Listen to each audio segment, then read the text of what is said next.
Несмотря на то, что абсент был некоторое время назад вроде как реабилитирован, и запреты на него практически повсюду сняты, он все еще имеет репутацию. Несколько лет назад, как раз когда Канада только сняла бан, мы с подругами решили пойти выпить абсента. Нашли чешский бар, в котором, по уверениям в интернете, подавали настоящий чешский абсент. В то время я еще не знала, что настоящий и чешский не должны стоять в одном предложении. И пошли туда прицельно испытать экспириенс, как Ван Гог и Матисс и Дали. С нами была одна беременная, ее мы назначили ответственной за наше спасение, если мы сойдем с ума, начнем бегать по потолку и отрезать себе уши. В баре мы были первыми. Печальная девушка притащила нам всю эту параферналию, стаканы, ложки, зажигалки, графин. Абсентиана, кстати, называется все это добро.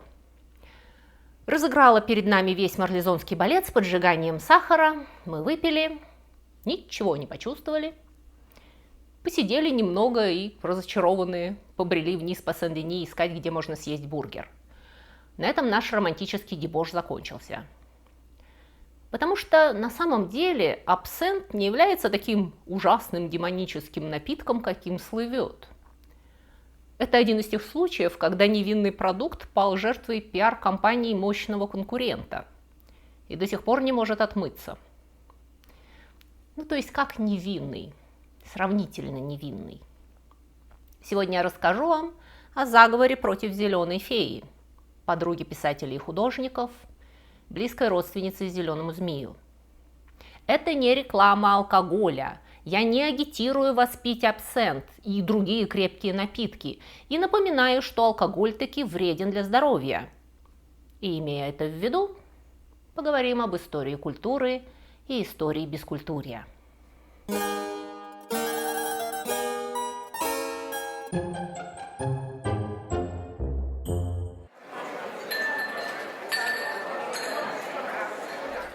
Технически абсент – это спиртовая настойка на травах, считающихся лечебными. То есть в русской терминологии это бальзам, который на душу. Причем абсент – это горькая настойка. Многие бальзамы подслащают, но абсент делают без добавления сиропа или сахара. Шартрез, к примеру, похожий на абсент как по истории, так и по принципу производства и внешнему виду, содержит кучу сахара, и поэтому это уже ликер. Чтобы настойка считалась абсентом, в ее состав должно входить 3 обязательных компонента – святая троица абсента. Полынь горькая, анис и фенхель. Но их недостаточно. Во все абсенты входит большой букет ингредиентов, что типично для бальзамов. Этот букет может отличаться от производителя к производителю. В нем могут быть мелиса, мята, аир, ромашка, петрушка и так далее. Но без полыни, аниса или фенхеля абсента не получится. Слово абсент французское и происходит от слова полынь, абсинтум на латинском. Абсент – это не единственный напиток, настоянный на полыни. К примеру, вермут даже по названию своему свидетельствует, что он на полыни. Вермут производит от немецкого вермут – полынь. Но в вермутах содержится другой сорт полыни, полынь альпийская, придающая им горчинку. Вообще, горечь традиционным настойкам придавали, как правило, 2 растения – полынь или хина. И ту, и другую туда клали не для развлечения, а для здоровья. Так же, как и кора хинного дерева, полынь издревле использовалась как лекарственное средство, почти что от всего. В полыни довольно много биологически активных веществ, которые действительно оказывают противовоспалительные действия. То есть полынь может до некоторой степени снижать температуру и уменьшать боли.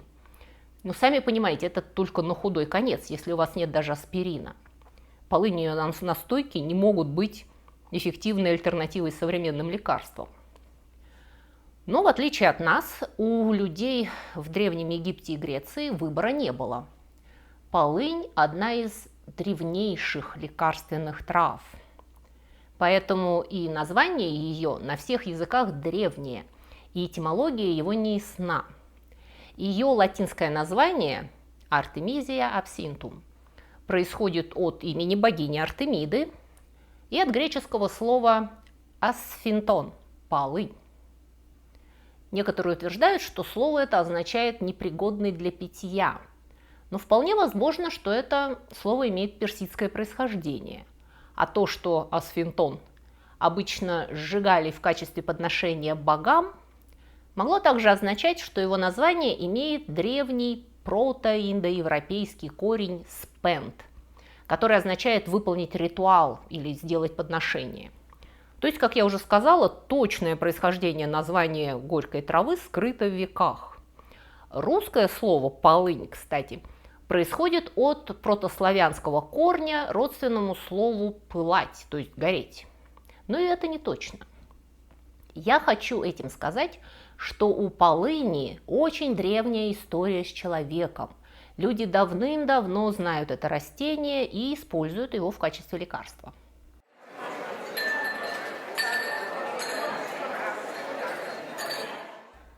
Что же касается спиртовой настойки на полыни, анисе и фенхеле, то это снадобье ведет свое происхождение из XVIII века. Традиционно считается, что это универсальное лекарство было запатентовано французским доктором Пьером Ординером, сбежавшим в Швейцарию от Великой революции, которую я что-то очень часто поминаю в моих рассказах. Предприимчивые сестры Энрио купили патент доктора в 1792 и начали промышленный выпуск снадобья под названием Bonnestra d'Absinthe. Помимо крапивы и фенхеля в него входило еще десяток разных трав и специй. От сестер Энрио рецепт абсента перешел в руки команды Дюбье и Перно, которые открыли первую специальную винокурню под этот проект. И благодаря им абсент становится популярен по всей Франции под маркой Перно. Перно – это классическая марка, но вскоре абсент начнут производить все, кому не лень. Дело в том, что ни в одной стране, кроме Швейцарии, нет юридического определения абсента. Абсентом производители могут назвать практически что угодно, не рискуя ничем, кроме репутации. Что создавало и создает некоторый хаос в индустрии. Эстеты считают, что настоящий абсент производится только при помощи дистилляции. Сначала все травы настаиваются в спирте, до тех пор, пока всевозможные вещества в них содержащиеся, эфирные масла и прочее, не перейдут в спирт. Потом сила отцеживается, а спирт повторно перегоняется, то есть его нагревают и конденсируют в перегонном аппарате. Эта процедура, как вы, вероятно, начинаете подозревать, дает на выходе кристально-прозрачную бесцветную жидкость крепостью около 72 градусов. Ароматную, но не зеленую. В принципе, ее можно немного разбавить и продавать под именем белого абсента. Это совершенно нормальный законный продукт. Но большую часть абсента окрашивают в традиционный зеленый цвет. Это можно сделать старорежимным, правильным способом, еще раз настаивая на травах, отдающих дистилляту хлорофилл. Это вторичная мацерация, умное слово, означающее настаивание, отличает высококачественный абсент, которому хлорофилл придает не только знаменитый изумрудный оттенок, но и специфическую терпкость. Одно маленькое «но». Если настоящий хлорофиллом окрашенный абсент постоит в течение достаточно долгого времени, хлорофилл в нем постепенно окислится, и абсент изменит цвет с зеленого сначала в желто-зеленый и в конечном итоге на коричневый. Цвет абсента, завершившего этот переход, исторически назывался feuille – мертвый лист. И знающие люди на это смотрели положительно, поскольку это подтверждало, что продукт окрашен естественным образом, а не с помощью каких-то химикатов. На вкус продукта это не влияет, но портит внешний вид и отпугивает неискушенных покупателей. Эта проблема не возникает, если просто окрасить напиток пищевыми красителями, что в наше время случается сплошь и рядом. И, кстати, вовсе не делает полученный абсент обязательно некачественным или плохим. Весь богемский, то есть чешский абсент красят красителями. Весь голубой абсент тоже не синим небушком окрашен.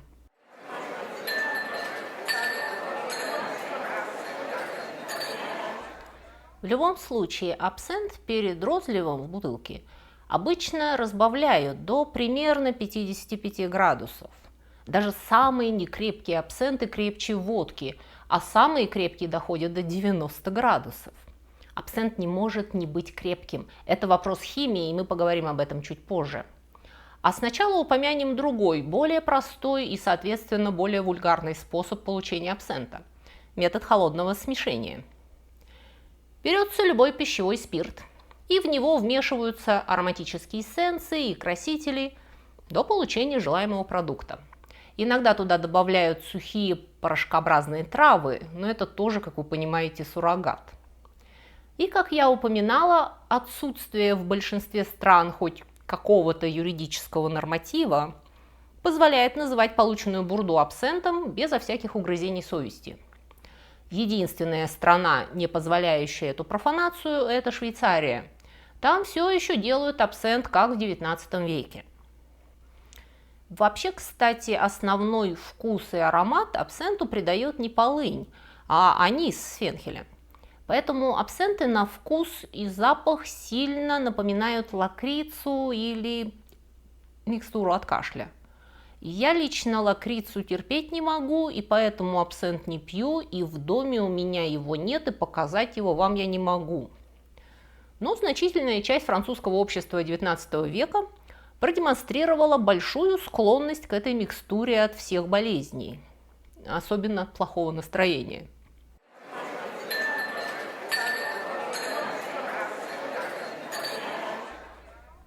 На самом деле взрывная популярность абсента была вызвана искусственно. С 1830 по 1845 год Франция захватывала себе Алжир. Это в Африке. И французским солдатам, воевавшим в тропиках, в качестве профилактического лекарства от малярии выдавали абсент. И я, честно говоря, сильно сомневаюсь в эффективности этой оздоровительной кампании. Основным ее результатом было то, что большое количество молодых людей пристрастилось к этому напитку и после демобилизации продолжало распивать его дома в метрополии. К 1860 годам абсент стал настолько популярен в парижских барах, бистро и кабаре, что час с 5 до 6 вечера стали называть «l'heure verte» – «зеленый час», час абсента, который традиционно пили в качестве аперитива до ужина. Абсент пили все, от буржуа до простых людей. Да, мы любили абсент, потому что он пах конфетами и был так крепок, что одной маленькой рюмочкой можно было привести себя в состояние, на которое понадобилась бы цистерна шампанского. Это важно, потому что корсет. Мужчины корсетов не носили, но абсент им тоже нравился. Поскольку пить 90 до 75% спирт, сколь угодно ароматизированный, не разбавленным, на это требуется большое мужество, большинство потребителей абсент разбавляло, как минимум 1 к 3. Абсент еще и довольно горький и не содержит никаких подсластителей, поэтому вокруг его потребления начинают складываться ритуалы, что весьма вероятно увеличило его популярность. Традиционный французский метод работает так. Порцию абсента наливают в высокий бокал, поперек которого кладется специальная ложка, шумовка. На ложку кладут кубик сахара, после чего или из специального сосуда, похожего на самовар с несколькими носиками, или из индивидуальной воронки, на сахар медленно капают ледяную воду, которая растворяет сахар, падает в бокал и смешивается с напитком. По мере того, как вода разбавляет спирт, Плохо растворимые в воде компоненты, ароматические масла аниса, бадьяна и фенхеля, выходят из раствора и мутят напиток. Происходит маленькое чудо. Прозрачная зеленая жидкость становится молочно-опаловой, и над ней поднимается облако аромата. Это называется луж, замутнение, самопроизвольное эмульгирование. Масла выходят из растворов в жидкость в виде микроскопических капелек. С ними высвобождаются все таившиеся в настойке ароматы. Абсент расцветает. Именно из-за того, что разбавленный спирт не удерживает масла, абсент должен держать крепость в 45-75 градусов и выше, иначе он замутнеет. В наше время, особенно за пределами Франции, большую популярность приобрел богемский метод употребления абсента. При богемском методе кубик сахара на ложке обливают неразбавленным абсентом и поджигают, после чего сахар булькается в рюмку, воспламеняет собой абсент, и все это гасят ледяной водой. Результат, как вы понимаете, тот же самый, просто это более опасно, но более зрелищно. Вообще-то огонь может разрушить малостабильные вещества, содержащиеся в абсенте, и выжечь спирт. И настоящие ценители считают этот метод дурацким фокусом для туристов. В XIX веке так не делали, это абсолютно новое изобретение. А вообще в приличном заведении понимали, что количество сахара и воды – это дело индивидуального вкуса, и предоставляли посетителям самим смешивать напиток под себя. Хороший абсент имел способность вызывать приятное светлое опьянение, не отупляющее и не вызывающее сонливость. Похоже на то, что некоторые его растительные составляющие действуют как седатив, в то время как другие, напротив, тонизируют, создавая этот эффект бодрого, несомного опьянения. Неудивительно, что абсент стал особо популярен среди творческих людей. Про абсент говорили, что в его парах живет зеленая фея, муза поэтов и художников. Среди известных любителей абсента были лорд Байрон, Эдгар По, Льюис Кэрролл, Бадлер, Поль Верлен, Рембо, Тулуз-Латрек, Пикассо, Ван Гог, Оскар Уайльд и Марсель Пруст.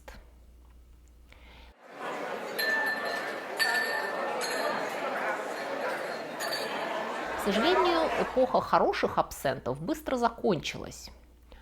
Традиционные абсенты производились из виноградного спирта. Но в конце XIX века французские виноградники поразила тяжелая эпидемия филоксеры. Это была настоящая катастрофа. Огромное количество виноградников погибло. И находчивые производители начали гнать абсент из картошки и зерна, что резко понизило его стоимость. В 1890-е средняя цена на стакан абсента в парижском кафе составляла примерно 15 сантимов. А в рабочих районах можно было найти абсенты по 10 сантимов за порцию. Это очень доступно. Между 1875 и 1913 годами ежегодное потребление абсента на душу населения во Франции увеличилось в 15 раз. Абсент широко экспортировался по всему миру и приобрел популярность в других странах Европы и даже за океаном. Абсент стал официальным напитком модерна и символизма. И популярность абсента привела его на грань краха. Абсент подешевел, когда подорожало вино. И производители вина, на глазах которых фактически разворачивалась настоящая катастрофа целой индустрии, с ужасом смотрели на то, как их потребители сбегали из их рук прямиком в объятия зеленой феи. Огромные деньги перераспределялись из одного конца виноводочной индустрии в другой. С этим нужно было что-то делать. Богемность абсента и его связи со всевозможными антисоциальными и революционными кругами, а также его очевидная вина в том, что сотни тысяч французов зарабатывали цирроз печени, сделали его легкой добычей для критики. Одним из ведущих критиков абсента стал доктор Валентин Маньян, главный психиатр одного из парижских домов для умалишенных. Маньян провел длительное исследование алкоголизма, и он утверждал, что, согласно его наблюдениям, те из его пациентов, кто предпочитали вино абсент, демонстрировали более тяжкие психические симптомы, включая жестокие галлюцинации, паранойю и судороги. Он винил в этом туйон – психически активное вещество, содержащееся в полыни. Доктор Маньян сделал эксперимент. Он подвергал одну морскую свинку воздействию больших доз паров полыни, а другую парам спирта. У морской свинки, дышавшей парами полыни, возникали судорожные припадки, а у той, что подвергалась действию алкоголя, только поднималось настроение. С точки зрения доктора, это было доказательством того, что абсент более опасен, чем другие виды алкоголя. И «Зеленая муза» является поэтом и художником неспроста. То, что абсент вызывает галлюцинации, говорили не только его противники. Оскар Уайльд живописно описывал, как он уходил из кафе, наклюкавшись абсента, и фантомные тюльпаны щекотали его колени. Тулус-Латрек и Ван Гог помогли утвердить славу абсента как галлюциногена. Верлен здорово злоупотреблял абсентом и становился просто опасным, и бегал с пистолетом за Рэмбо в полной невменяемости. Начинается мощная пропагандистская кампания против употребления абсента, за которой почти наверняка стояли производители вина. Абсент сводит с ума, он провоцирует эпилепсию и туберкулез, утверждал один из агитаторов. Он превращает человека в свирепого зверя, женщину в мученицу и младенца в выродка. Он разрушает семью и угрожает будущему страны. Сейчас мы знаем, что туйона в абсенте недостаточно, чтобы вызывать галлюцинации. И то, что народ массовым порядком в конце XIX века ловил с абсента зеленых фей, объясняется, скорее всего, во-первых, тем, что абсент все-таки очень крепкий напиток и пили его большими объемами, а во-вторых, тот дешевый абсент, заполонивший кафе и кабаре на рубеже веков, мало того, что гнался из картошки, но он еще и окрашивался солями меди, популярным зеленым красителем того времени. Туда также могли попасть метанол и трихлорид сурьмы. Это вещество использовали для имитации эффекта луша, опалового облака. То есть дешевый абсент был самым настоящим ядом, который мог вызывать самые опасные изменения сознания. И, наконец, случилась катастрофа. В 1905 году швейцарский фермер Жан Ланфре убил всю свою семью и попытался покончить с собой. В результате употребления абсента, как вопила пресса. Ланфре был алкоголиком, и перед преступлением он пил не только абсент. Он выпил 7 бокалов вина, 6 стаканов коньяка, 1 кофе с бренди, 2 мятных ликера и 2 стакана абсента. И закусил все это одним единственным бутербродом. То есть он только отполировал абсентом уже впечатляющую дозу алкоголя. Но суд не обратил на это внимания. Вся вина за это страшное преступление была возложена на абсент. 5 июля 1905 года Швейцария проводит референдум, и абсент в стране запрещается конституционно. В 1906 году к БАНу присоединяется Бельгия и Бразилия, Нидерланды последуют в 1909, США в 1912, Италия в 1913 и Франция в 1914 году. Германия подтянется только в 1923. Великобритания, где абсент не был так популярен, как в континентальной Европе, никогда не запрещала абсент, так же, как и Испания с Португалией. И былая слава зеленой феи постепенно сходит на нет. Полынь горькая становится жупелом и страшным наркотиком в глазах широкой общественности. И она убирается из настоек и ликеров. К 1960 годам абсент практически исчезает из употребления и превращается в полулегендарный сказочный эликсир прошлых лет.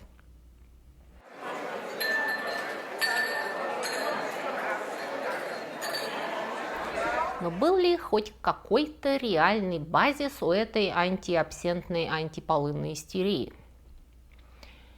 Современные исследования показывают, что нет. Туйон, содержащийся в полыни, действительно имеет способность влиять на нервную систему.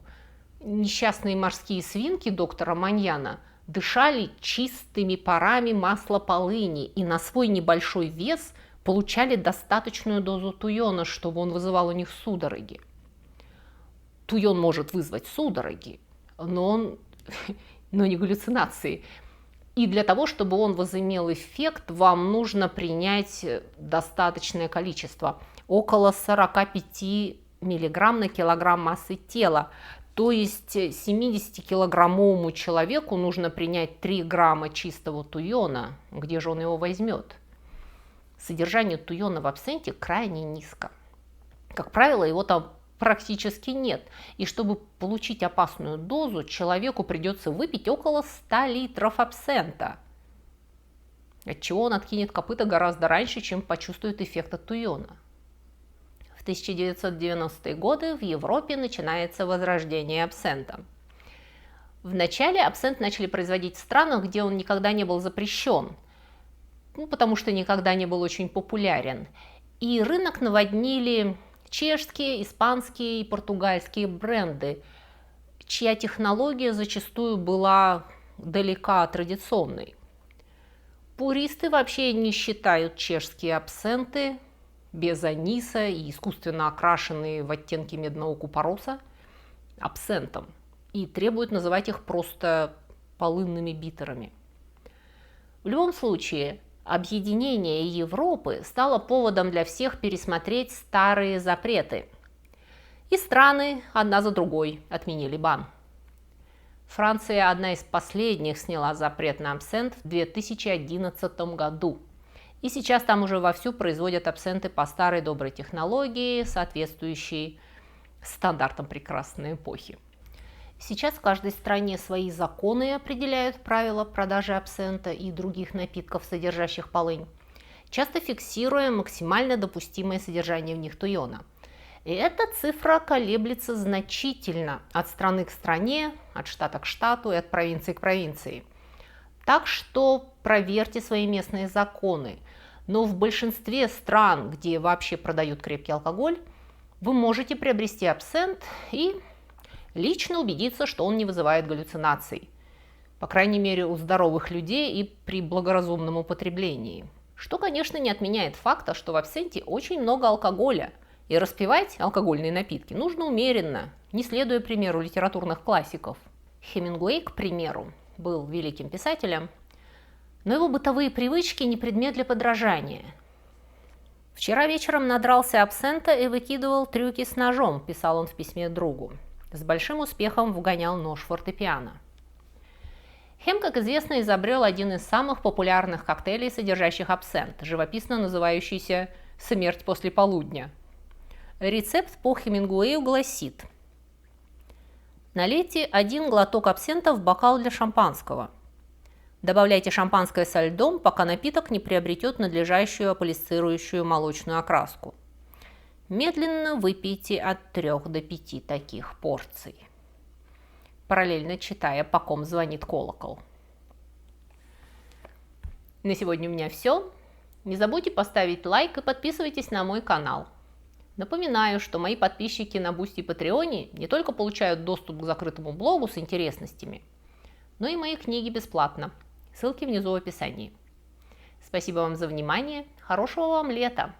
Не злоупотребляйте алкоголем. Всего вам доброго и до свидания.